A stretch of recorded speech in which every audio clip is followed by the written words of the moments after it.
Agora você citou uma coisa interessante, que desde o início do movimento espírita do Brasil houve um rompimento aí de ambas as partes, tanto aquele que é o mais religioso, aquele que era o mais científico, acabaram ali rompendo de tal forma que não se falaram durante muito tempo. O movimento espírita hoje ainda é um reflexo disso, né? Porque a gente tem várias instituições, várias entidades que são consideradas federativas, mas você percebe que o relacionamento entre elas ou é uma coisa ali meio de fachada, né? Vamos se respeitar aqui, porque só a gente tem que se respeitar pela doutrina que segue, mas no fundo não há uma integração entre as entidades do movimento espírita.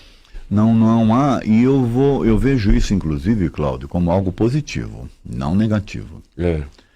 Porque já dizia lá no passado alguém que toda unanimidade é burra.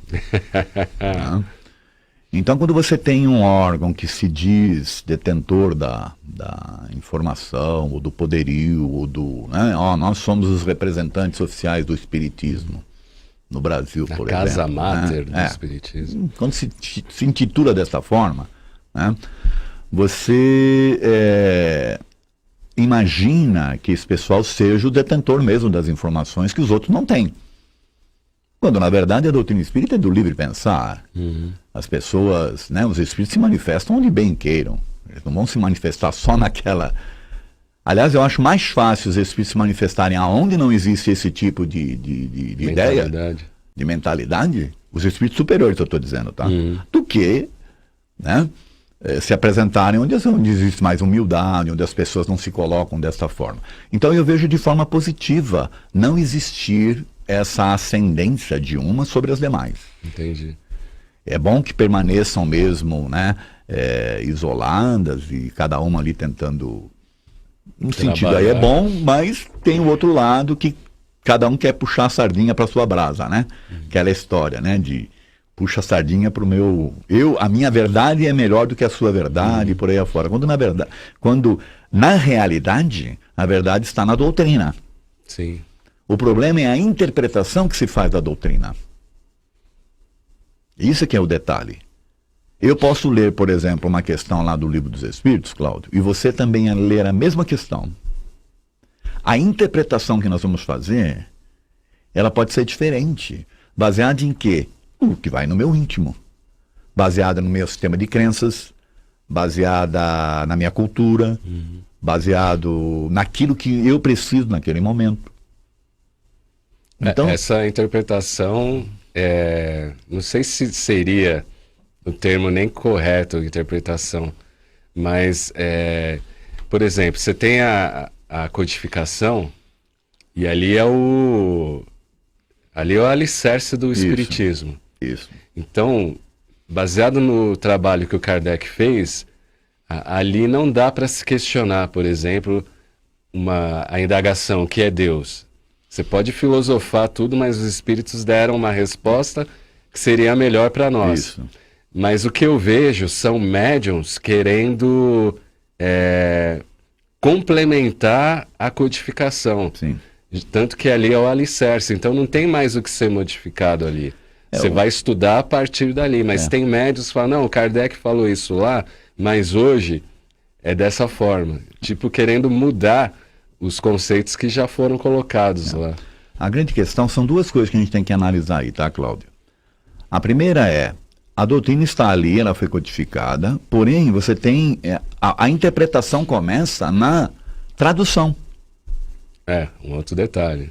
Então, se você tem uma pessoa que lê, que entende o francês, ela lê determinadas coisas, e ela interpreta e traduz de acordo com o seu entendimento. Porque às vezes uma palavra que você muda, ela muda o contexto, ela muda o sentido que se queria dar de fato para aquela informação, tá certo? Então você tem que, primeiro, existem traduções diferentes dos livros dos Espíritos. São coisinhas mínimas que às vezes tem ali nas diferenças, né?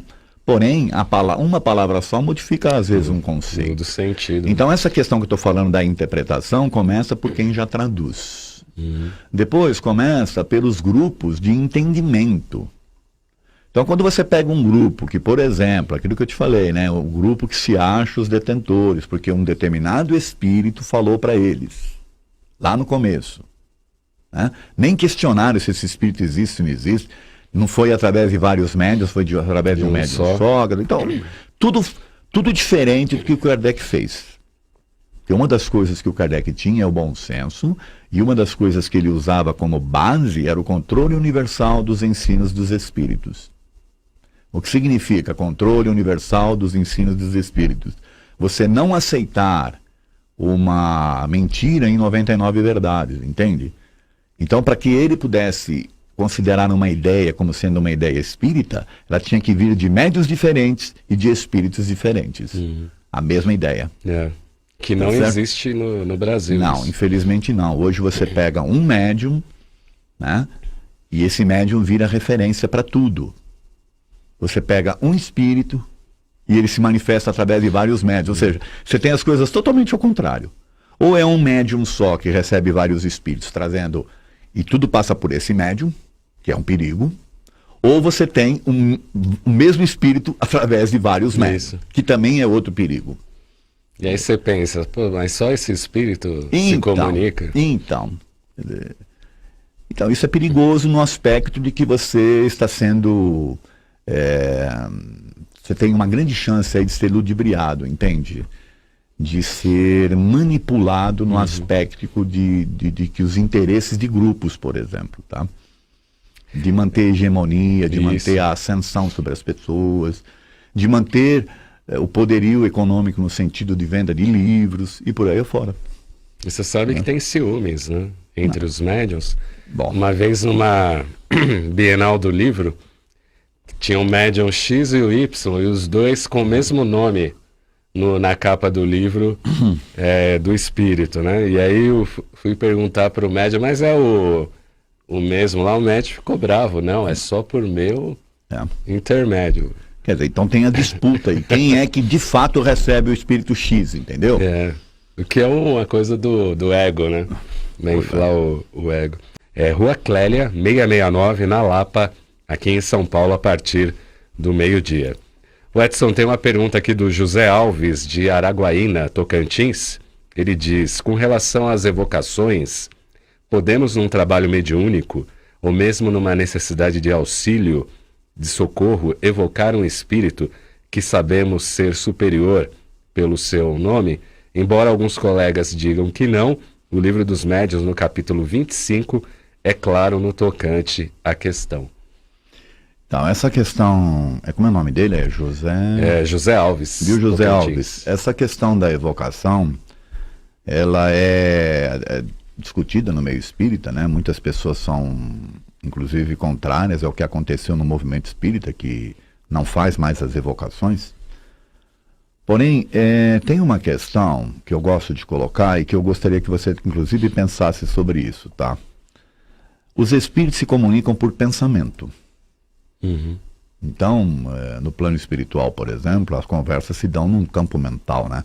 Já que o espírito não tem um aparelho fonador, porque o aparelho fonador é físico, né?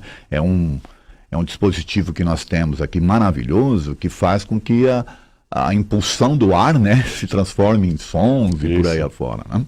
É uma coisa maravilhosa isso. Só que no campo espiritual não existe isso.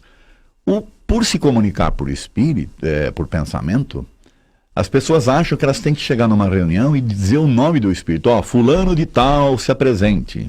Não, quando você já está organizando uma reunião, pensando naquele espírito, o que você está fazendo?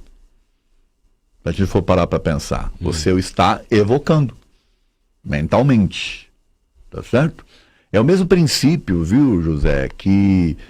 Quando você, por exemplo, está pensando numa determinada pessoa, insistentemente você pensa nela, daqui um pouco ela liga para você. É mesmo, tem. Né? O que você fez, na verdade, ao pensar nela? Você a evocou, na verdade, né? Através do pensamento. Então, o que aconteceu, na verdade, no movimento espírita na época do Kardec, ele evocava os espíritos, ele chamava os espíritos, porque ele queria acompanhar a situação do espírito no plano espiritual. Ele queria entender o que acontecia com o espírito assim que desencarnasse. Então ele chamava o espírito logo depois que desencarnado, depois ele chamava depois de uma semana, depois de um mês, assim sucessivamente, para entender o processo, né? Porque era um objeto de estudo, na verdade, e de organização da doutrina, né? Então, o que aconteceu no movimento espírita brasileiro? Perdeu-se esse lado do estudo, nesse sentido que a gente está falando aqui, que é o que a gente começou falando aqui no início, né? Sim. Passou-se a se fazer reuniões de assistência, e aí então você não evoca diretamente um determinado espírito pelo nome, você o evoca mentalmente. Então, por exemplo, quando vem um assistido passar numa reunião mediúnica, numa casa espírita, né? Ao ele adentrar aquela reunião, depois que ele sai, os espíritos que o estão acompanhando são atendidos.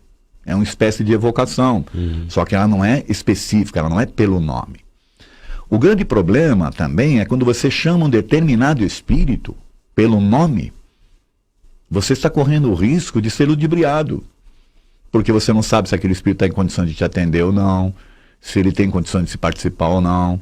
E aí você fica insistentemente tentando aquele espírito, uma hora vai aparecer um que vai falar, olha, vamos falar sou aí. eu aqui. Tá? Então, o que a gente, diante dos estudos todos que nós temos com relação a esse assunto, é o seguinte, a gente tem que analisar o conteúdo da mensagem e não se preocupar com os nomes ou com os espíritos que estão ali se manifestando. Porque se você insistir em chamar um determinado espírito para uma reunião, você corre o risco de ser ludibriado. Sim. Porque você não sabe se aquele espírito está em condições de atender. Na época do Kardec, inclusive, já tiveram episódios parecidos com isso. Então, por exemplo, tem casos em que o Kardec evocava um determinado espírito, mas quem se manifestava era o São Luís dizendo, olha, ele não está em condições de se manifestar, mas acontece isso com ele. Quer dizer, então o Kardec estava insistindo em chamar um determinado espírito que não tinha condições de se manifestar, e quem se manifestava, na verdade, por objeto do estudo que estava acontecendo, era o Espírito São Luís. Existem inúmeros casos assim. É verdade. Né? Então a gente tem que entender essa questão da evocação, que ela acontece mais naturalmente no campo mental do que especificamente nesse chamamento verbal que você faça de um espírito, tá? A Ângela da Holanda dizendo aqui, é maravilha podermos comemorar o aniversário de Allan Kardec. Ela fala que no grupo que ela frequenta lá na Holanda, é um grupo de estudos, temos ainda um longo caminho pela frente, mas Kardec é sempre nossa base. Graças à Boa Nova, muitos esclarecimentos são feitos e chegam a nós. Um exemplo concreto é a Gênese original. Sou eternamente grata a Kardec e a Ângela da Holanda participando aqui. Você pode participar pelo WhatsApp 996433827, a linha do ouvinte 0800 979 5011. Também tem o facebook.com/TV Mundo Maior. Diga, Edson. Eu queria aproveitar, Cláudio, e fazer mais um complemento com relação a essa questão da evocação. E tem pessoas que criticam também o Chico Xavier, porque ele dizia que o telefone toca de lá para cá. Isso, né? Uma frase famosa. Uma frase famosa dele, e aí o pessoal coloca isso numa metodologia de crítica, porque era uma forma que o Chico tinha de se excusar de fazer evocações.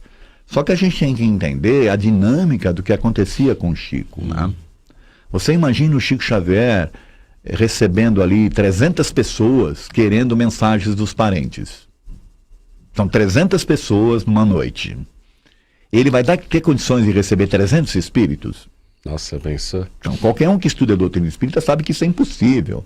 O máximo que ele conseguia receber numa noite eram 10.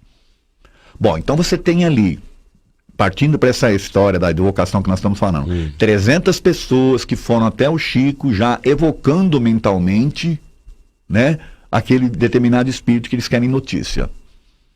300. Aí tem 300 lá querendo se manifestar. Médium endoidece. Quem vai se manifestar? Olha, é de lá para cá. Não sou eu que determino. São os espíritos. São eles que vão determinar. É tá verdade. Certo? É mais ou menos isso que a gente tem que entender também nesse processo aí, tá?